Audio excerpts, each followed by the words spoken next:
twongeye kubasuhuza mwese mukomeje gukurikira ibiganiro bya Garagaza TV. Uyu munsi tugiye kureba umukinnyi wabayeho w'agatangaza w'umunyafurika wakinnye filime yamenyekanye cyane ndetse n'izindi zitandukanye, akagaragaza ko umuco we ndetse n'imibereho ye yaba isomo ryo kwiga. Mbibutse niba utarakora subscribe, umwanya n'uyu nguyu kugira ngo amakuru atandukanye ajye abasha kukugeraho. Ni Sao Toma, nk'uko izina rye rivugwa mu rurimi rwa Coasins, rufite ibyo bita ama-clicks atuma iyo uvuga ushobora gukoresha umunwa ugakoresha amazuru. No, Sao Toma wiswe Z cyangwa se Sagatwa mu Kinyarwanda, nk'uko benshi barebye iyo filime bayibonye. Njye turi kumwe mu kiganiro, njye ndi Josué Ishimwe. Mbibutse niba utarakora subscribe, umwanya n'uyu nguyu kugira ngo amakuru atandukanye kuri Garagaza TV ajye abasha kukugeraho.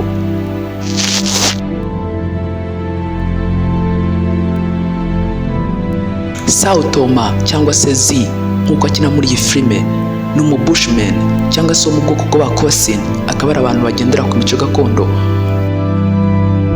mu bihugu byo muri Afurika y'Amajyepfo, muri Namibia, Botswana, Afurika y'Epfo ndetse n'uduce tw'ibihugu bitandukanye muri ako gace. Aba bantu biberaho mu buzima gakondo kandi bakiberaho mu buzima bwo guhiga ndetse no kubaho nk'uko abantu babagaho mu binyejana bishize. Sao Toma nk'uko ururimi rwayo rubivuga rwitwa clicks, aho ukoresha inkonokono ndetse n'imisomyo nko kwinyoza ndetse n'ibindi kugira ngo usobanure. Uru ni rumwe mu ndimi zikomeye tuzavugaho mu biganiro bikurikira.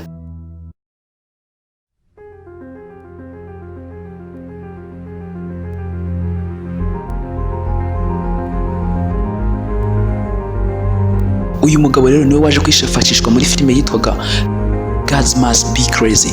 Iyi ikaba ari filime yamenyekanye cyane ndetse muri filime zitandukanye zazikoreshwa, ariko tugiye kurebera hamwe muri make iyi yitwa God Must Be Crazy yamenyekanye nka Sagatwa mu Kinyarwanda. Nk'uko bigaragara, iyi filime itangira cyangwa se inkuru yanditse muri iyi filime, byagaragaraga yuko ubwo baba Bushmen bari wabo aho baba mu buzima bwabo busanzwe batazi bibaho, umunsi umwe babonaga indege ica hejuru, dore ko indege ngiyo bazibonaga zisakuza ngo bavugaga yuko ngo ari imana zabo cyangwa imana zo mu ijuru zagize ikibazo cy'imibereho mu kurya, maze ngo zikagira ibintu bizirya mu nda, zikaba ziri gusakuza ibyo biri kuvuga mu nda zazo. Ntabwo bari bazi ubusobanuro bw'indege mu by'ukuri. Ngo maze umunsi umwe ubwo babonaga indege ica hejuru cyangwa se ngo bagiye kubona ngo icupa rivuyemo ryikubise hasi, ubwo yari umuntu uri mu ndege wataye iryo cupa. Ubwo baritoraguraga bose babonye nk'ikintu gitangaje. Uyu kina ari umukinnyi mukuru Z ari we waje kuritoragura, yararizanye arizana mu muryango. Nyuma yo kurigeza mu muryango byari ikintu cy'agatangaza ndetse batekerezaga ko ari Imana ibahaye, ikaba yari yikeneye, maze buri wese atangira kuyikoresha.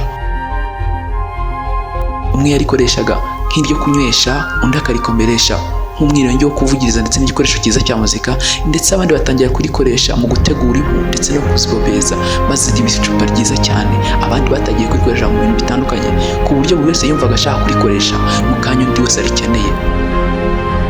Mu gihe iryo cupa ryageraga ryabaye nk'igisubizo ndetse babona ari ikintu kidasanzwe, dore ko aribwo abantu bari babonye ikintu gisa nk'icyo ngicyo gikomeye kandi gifite ubwiza bugaragara nk'ubwo buryo.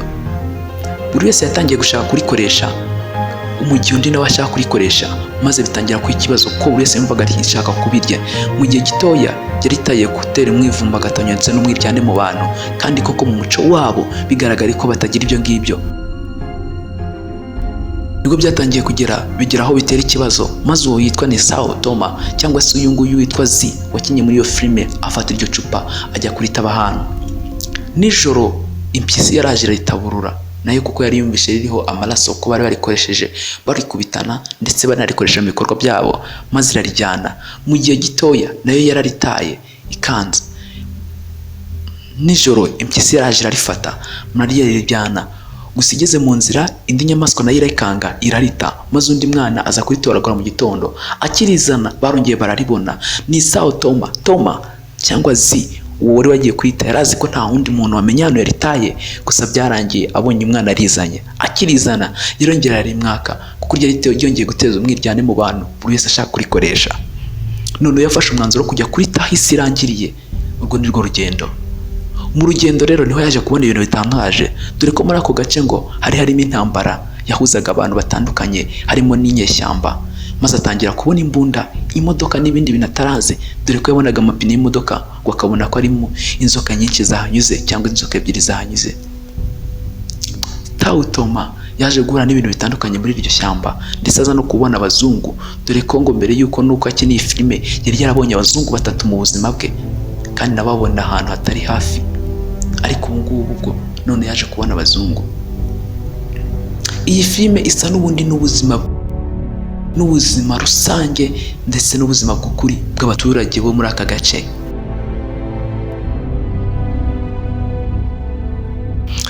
Tao Toma yaje gukina iyi filime yitwa God Must Be Crazy, yamenyekanye cyane. Iyi filime yakozwe n'umugabo w'umunyafrika yitwa Jimmy Eyes, yaje kuyikuramo amafaranga agera kuri miliyoni 60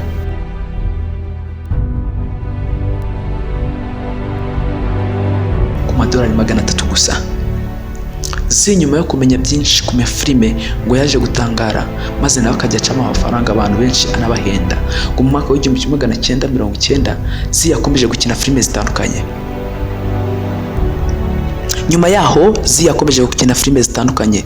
Mu mwaka w'1980 kugeza mu 1990 nibwo yakoze iyo filime yamenyekanye mu mwaka w'1980. Nyuma yaho mu mwaka w'1990 yaje gukina yitwa Cogs Strike Back. Mu 1991 yaje gukina yitwa Crazy Safari, ndetse mu 1993 yikina yitwa Crazy Hong Kong, yateruwe n'umugabo witwa Fu Kongs. Ubu ni nabwo bwa mbere yagiye maze afata route mu kirere ajya muri ibyo bihugu byo mu burasirazuba bw'isi, harimo Ubushinwa ndetse n'ibindi. Mu mwaka w'1994 yakinnye yitwa The God Must Be Funny.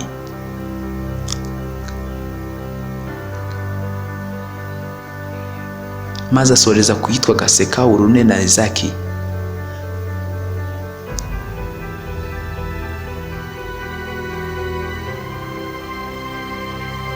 Uyu mugabo nubwo yahenzwe muri filime, ariko nta cyamushimishaga nko kuba ari kumwe iwe mu rugo, maze akabasha kwireba mu birahuri byiza cyane cyangwa se mu mateleviziyo y'abantu ari buri gukina iyo filime. Yumvaga ari igitangaza, atari we gusa ahubwo nawe yabaye kakamana.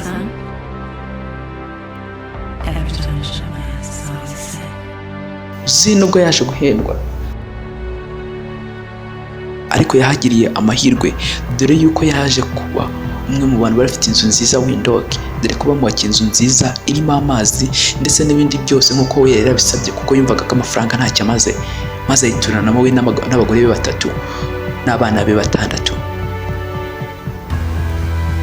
Nyuma yo kwibera Windhoek yaje kwibera umworozi ndetse n'umuhinzi, ahinga ibigori, amadegede ndetse n'inka, dore ko yaje kugera no ku nka 20, ndetse ngo aza no kugira umushoferi wamutwaraga mu modoka ye. Bavuga ko ngo nanone yari afite amadolari agera kuri miliyoni 3 z'amadolari y'abanyamerika, akaba ari amadolari menshi muri icyo gihe cye.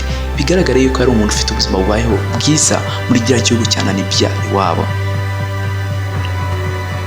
Si ibyo yungukiyemo gusa, yaje kumenya iyobokamana, maze mu mwaka w'2000 yabatijwe mu itorero ry'Abadiventiste b'umunsi wa 7. Ahinduka umukristo, ari naho waje kumwita izina ryitwa Toma. Ubundi yitwaga ni Zao, maze yongerwaho Toma, izina ry'Ikristo nk'uko bigaragara n'ubundi. Yakomeje kuba muri ubwo buzima, aho yari yituje mu mujyi wa Windhoek. Gusagara mu mwaka w'2003 mu kwezi kwa 7 itariki ya mbere, yafashe akanya tarabukiye hirya gato y'urugo, ngo yarimo agenda higa ndetse areba aho yaratuye muri Windhoek, ngo baza kwasanga ngo umurambo we tazi cyamwishe. Inkuru mbitaha Windhoek yose ndetse n'isi muri rusange ko umukinnyi mwiza wa katarabolika Tao Toma yavuye mu mubiri. gusa ibigaragazwa ngo ni uko Zee yaba yararwaye indwara y'igituntu.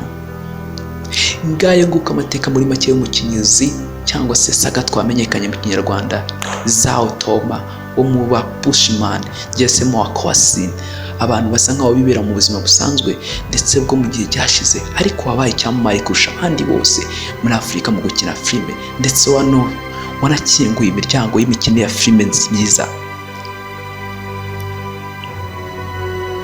Zao Toma yaha urugero rwiza abantu bose bashaka kugera ku ntego zabo ndetse n'abandi batandukanye.